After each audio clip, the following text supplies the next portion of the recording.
Bonjour, je suis Hakim Na'lam et je vous propose ma chronique du jeudi 15 mai 2025. Elle s'intitule Lesna minkum ou lestu minna. C'est d'une violence inouïe. Les serveurs en qamis, sandales et révérences qui versent du thé et du café dans des tasses en porcelaine et l'étendent à Trump et à sa team America dans cette salle d'un des palais de Ben Salman. Au moment précis où des milliers d'enfants palestiniens tendent leurs gamelles cabossées pour quelques bouillies ou grains de riz qui arriveront froids, mélangés à de la boue, au camp bombardé la veille par l'ami de Trump et de MBS, le génocidaire Netanyahou.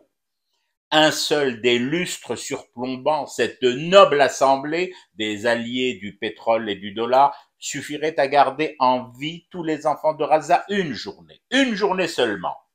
MBS et sa troupe de troubadours du douar fredonnant le Medh au rougi, chantant ses louanges, étaient fringués de abayettes immaculées, blanches. Je les voyais rouges, maculées de sang.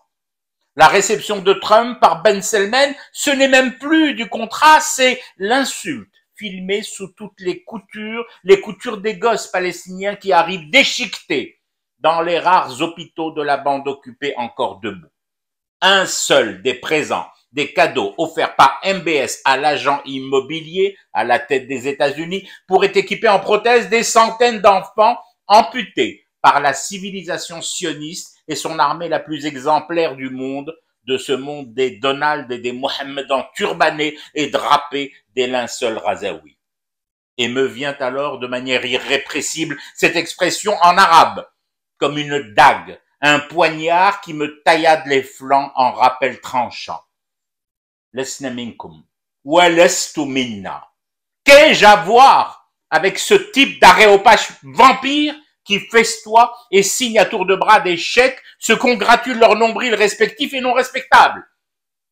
Si c'est celle-là l'arabité, c'est m'houli, mais je m'en auto-excommunie et je m'en lave le corps et l'âme 5 fois par jour.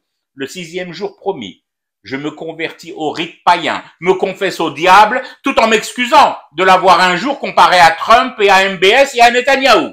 J'ai calomnié Belzébuth.